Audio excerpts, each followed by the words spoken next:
Boa noite. Olá, boa noite. Relatório da Polícia Federal diz que evidências indicam com vigor corrupção de Temer no caso JBS. Acusado de corrupção, Temer se recusa a comentar o relatório da PF. Juiz rejeita a queixa-crime de Temer contra Joesley Batista. E em depoimento, Lúcio Funaro diz que teve 3 encontros com o presidente para tratar de arrecadação para o PMDB. STF adia análise de pedido de prisão contra o senador afastado Aécio Neves, do PSDB. E a primeira turma do Supremo manda irmã, primo e ex-assessor de aliado do Tucano para a prisão domiciliar. Governo sofre derrota e reforma trabalhista é rejeitada na Comissão de Assuntos Sociais, mas a matéria ainda será analisada pela CCJ. Ex-presidente da OAS rebate Lula e diz que petista é o dono do triplex em Guarujá. Defesa do ex-presidente entregou as alegações finais e sentença pode sair nos próximos dias. Você acompanha essas e outras notícias após o intervalo. Até já! O deputado federal Paulo Maluf, do PP, foi condenado a 3 anos de prisão pela Corte de Apelações de Paris e também a pagar uma multa de 200 mil euros por lavagem de dinheiro. A defesa de Paulo Maluf afirmou que vai recorrer da decisão. A justiça francesa também condenou a mulher do deputado, Sylvia Maluf, a 2 anos de prisão. Ela teve 2 contas bloqueadas e deve pagar multa de 100 mil euros. O filho mais velho do casal, Flávio Maluf, foi condenado pelo mesmo crime a 3 anos de prisão e multa de 200 mil euros, total de 725 mil reais. A justiça determinou o confisco total de 1.800.000 euros, cerca de 6 milhões e 700 mil reais das contas da família. De acordo com a decisão judicial, a família Maluf lavou mais de 7 milhões de dólares, cerca de 21 milhões e 600 mil reais. Maluf já tinha sido condenado pela justiça francesa por lavagem de dinheiro em 2015. A Corte de Paris investigava crimes praticados entre 1996 e 2003. Maluf e a família do ex-prefeito são acusados de enviar dinheiro para empresas offshore e contas em vários bancos no exterior.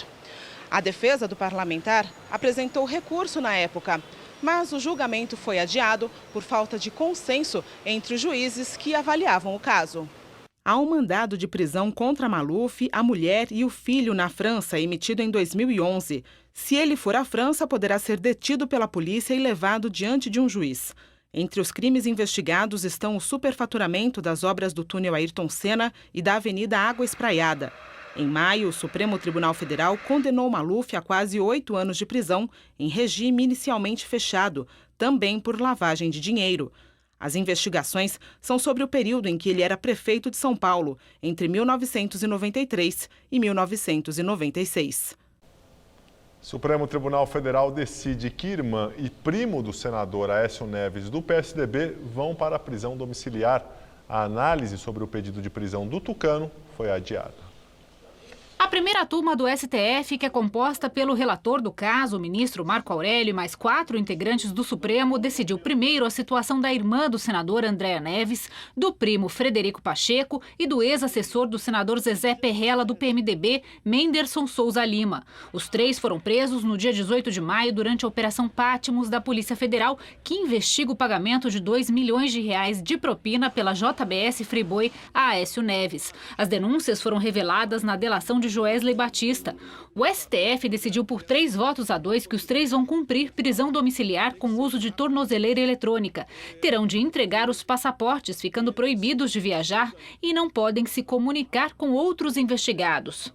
Mas a decisão mais aguardada do dia foi adiada por tempo indeterminado pelo relator do caso. O ministro Marco Aurélio foi alertado pela defesa de Aécio Neves de que há um novo recurso no Supremo que pede que a situação do senador seja analisada pelo plenário com todos os 11 ministros da Corte e não mais pela primeira turma. Marco Aurélio já rejeitou o mesmo pedido na semana passada. O novo recurso foi apresentado pela defesa do Tucano nesta manhã, horas antes da sessão começar. Os advogados alegam que o STF nunca julgou um pedido de prisão preventiva de um senador e, por isso, a análise deve ser feita em plenário.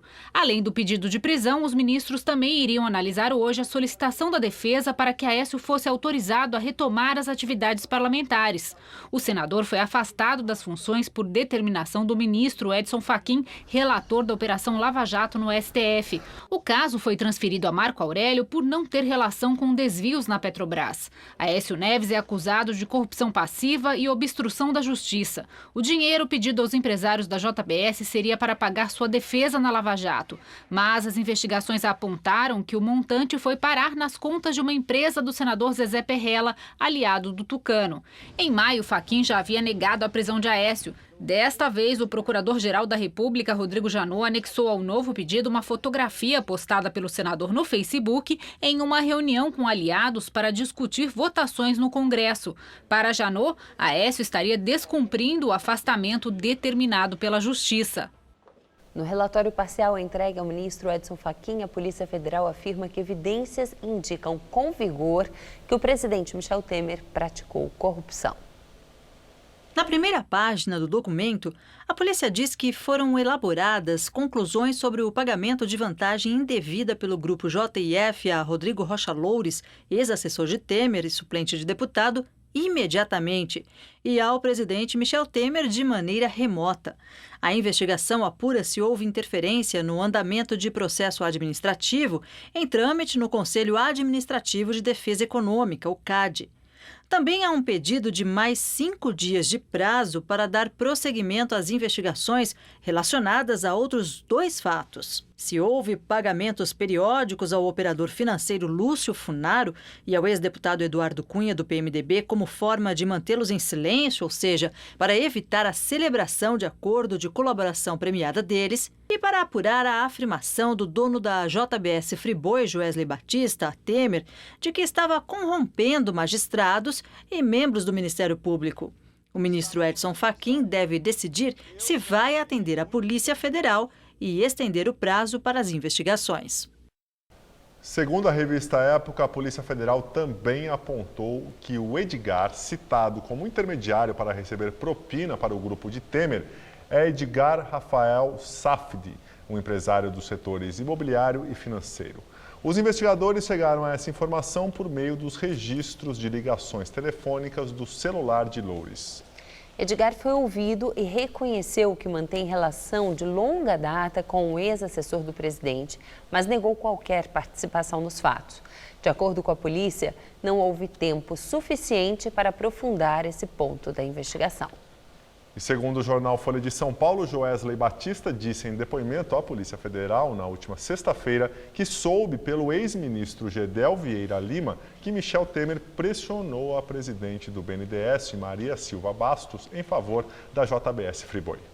De acordo com o empresário, o PMDBista teria chamado Maria Silvia em seu gabinete para pedir que ela não vetasse uma reestruturação societária da JBS no exterior. A data do encontro ainda não foi informada. Maria Silvia pediu demissão do comando do banco dia 26 de maio, menos de 10 dias depois de vir a público a delação dos irmãos Batista. Governo sofre derrota e relatório da reforma trabalhista é rejeitado na Comissão de Assuntos Sociais do Senado. Mas a tramitação continua. Segue agora para a análise da Comissão de Constituição e Justiça. A comissão rejeitou o relatório do senador Ricardo Ferraço, do PSDB do Espírito Santo, por 10 votos a 9. Com isto, a comissão aprovou um texto alternativo do senador Paulo Paim, do PT. O relatório recomenda a rejeição integral da reforma. A oposição comemorou. A votação foi tumultuada.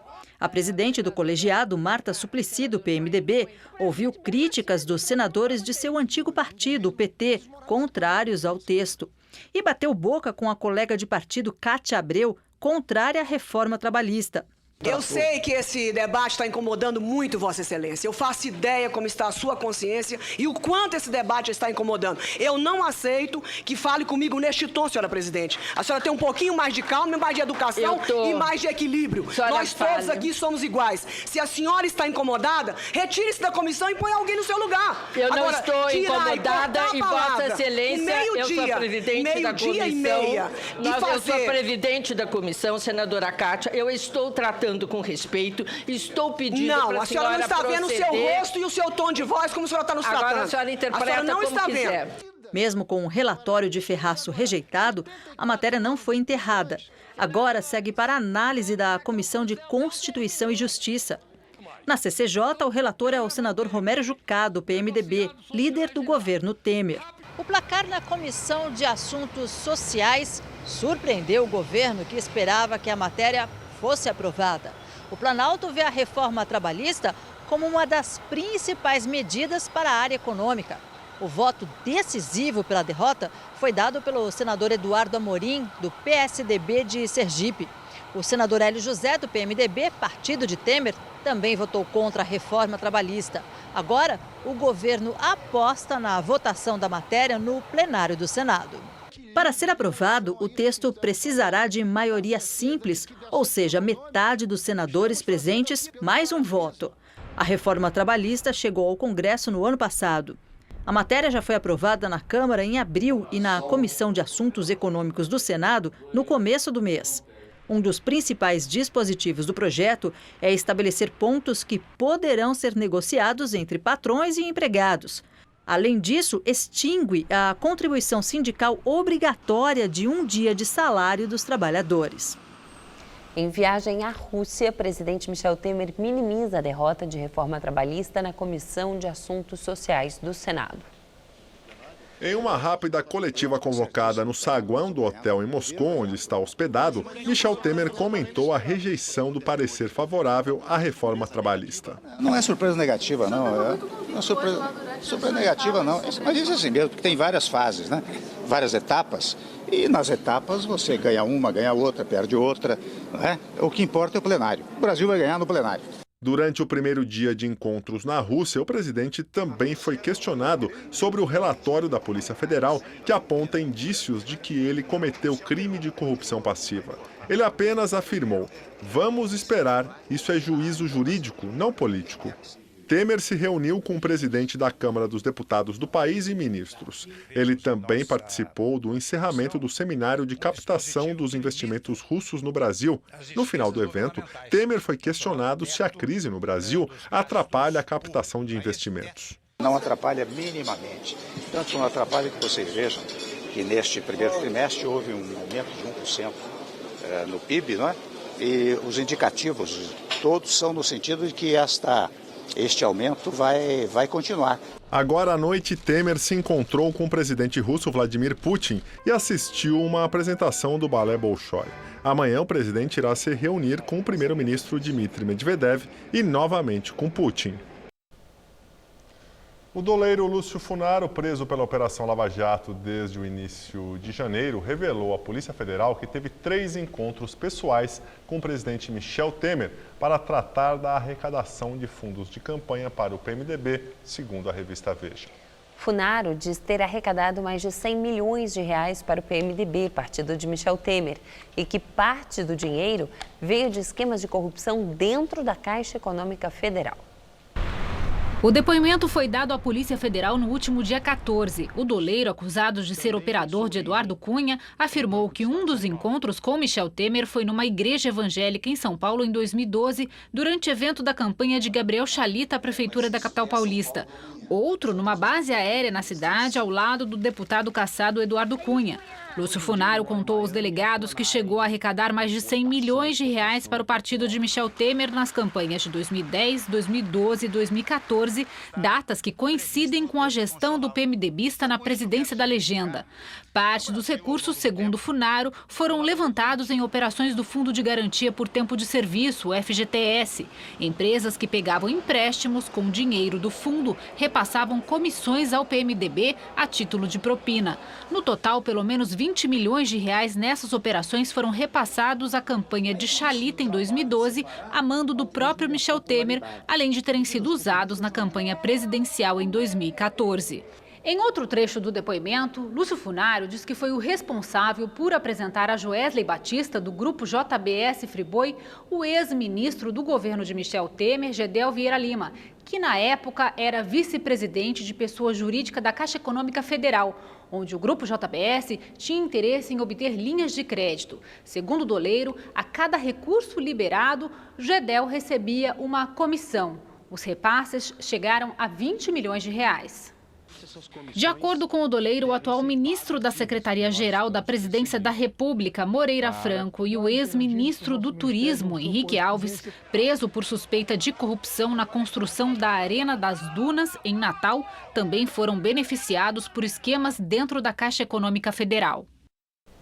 O juiz Marcos Vinícius Reis Bastos, da 12ª Vara Federal, rejeitou a queixa-crime de Michel Temer contra Joesley Batista.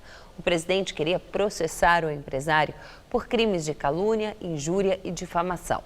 Para o magistrado, não há crime no fato de Joesley ter dado entrevista à revista Época e fazer acusações ao presidente, tendo em vista que as afirmações fazem parte do acordo de delação premiada. Na entrevista, Joesley disse que Temer era o chefe da maior e mais perigosa organização criminosa do país. A defesa de Temer também entrou com a ação pedindo a Joesley indenização por danos morais. Sobre esta ação, o Tribunal de Justiça do Distrito Federal ainda não se manifestou. Ex-presidente da OAS, Léo Pinheiro, pede redução de 2/3 de pena por ter confessado, mesmo sem acordo de delação, que o ex-presidente Lula é o dono do triplex em Guarujá. Nesse processo, o empreiteiro é réu na Lava Jato por supostos pagamentos de mais de 4 milhões de reais em propina ao petista. Já a defesa do ex-presidente Lula pediu a absolvição dele nas alegações finais. Segundo os advogados, os direitos sobre o imóvel pertencem a fundo gerido pela Caixa Econômica Federal desde 2010. No último prazo, a defesa diz que juntou documentos novos para provar que o triplex em Guarujá não é do ex-presidente Lula. A tese, que já estava no processo, defende que em 2010 os direitos sobre o apartamento foram cedidos pela OAS, a proprietária, à Caixa Econômica Federal, em garantia. E por isso, Léo Pinheiro não teria como dispor do imóvel. O ex-presidente da OAS afirmou ao juiz Sérgio Moro, em abril, que o apartamento não foi colocado à venda porque estava reservado para Lula e que foi reformado segundo orientação da família dele. Nem Léo Pinheiro, nem a OAS tinham a disponibilidade deste imóvel para dar ou para prometer a quem quer que seja, sem ter feito o pagamento à Caixa Econômica Federal. Para o Ministério Público Federal, o apartamento reformado seria propina da empreiteira em troca de 3 contratos que a OAS firmou com a Petrobras, com a ingerência de Lula. Na ação, o ex-presidente é acusado de receber 3 milhões e 700 mil reais da empreiteira, recursos empregados no imóvel e em transporte e manutenção de parte do acervo presidencial, do total de quase 90 milhões de reais em propina. Durante depoimento a Moro, em maio, Lula negou as acusações. A partir de agora, o próximo passo é o julgamento. Além de Lula, a ação tem outros 6 réus acusados de corrupção e lavagem de dinheiro. E pelo que se tem visto, o juiz Sérgio Moro não costuma demorar para dar a sentença. Hoje, o ex-presidente disse que não acredita que pode ser preso. Foi durante uma entrevista à rádio Tupi AM do Rio de Janeiro, na qual Lula chamou a acusação da Força Tarefa de piada e disse que os procuradores deveriam ser demitidos. O senhor acredita que o senhor possa ser preso? Não acredito. Não acredito porque eu espero que para ser preso no Brasil e em qualquer país do mundo, a pessoa tenha cometido um crime. Lula é réu em outros 4 processos, 3 na Lava Jato. E no fim de maio foi denunciado no caso do sítio de Atibaia. Hoje, o relator da operação no Supremo, ministro Edson Fachin, decidiu retirar da alçada do juiz Sérgio Moro, de Curitiba, 3 investigações contra Lula com base nas delações da Odebrecht. Ele atendeu a um pedido da defesa, que alega que os fatos não têm relação com a Petrobras. Os casos serão encaminhados para a Justiça Federal de São Paulo e do Distrito Federal. O ministro Edson Fachin determinou que uma investigação contra o ex-deputado federal Eduardo Cunha, do PMDB, seja retirada do juiz Sérgio Moro e vá para a Justiça do Distrito Federal. Nessa apuração, Cunha é suspeito de ter contratado a empresa de segurança privada Kroll para conter a Operação Lava Jato, segundo delações da Odebrecht.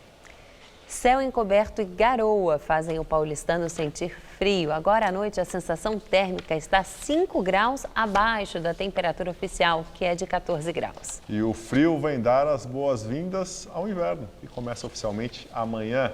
Veja a previsão com Mariana Armentano.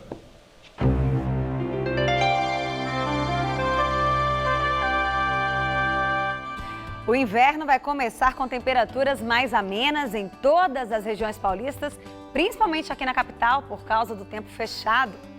Nessa madrugada, teremos mínima de 15 graus e máxima amanhã à tarde de 19 graus por aqui.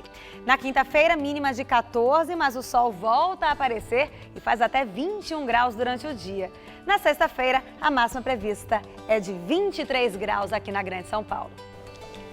Nós ficamos por aqui. A edição de hoje pode ser vista no site do Jornal da Gazeta. Uma boa noite para você. Tchau, Gabriel. Tchau, Ju. Até amanhã. Muito obrigado pela sua companhia. Tenha uma excelente noite. Fica agora com o Rony Vono, todo seu. Até amanhã.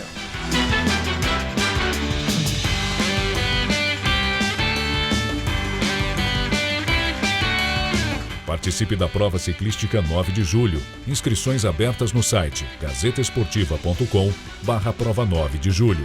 Assista agora. Todo seu.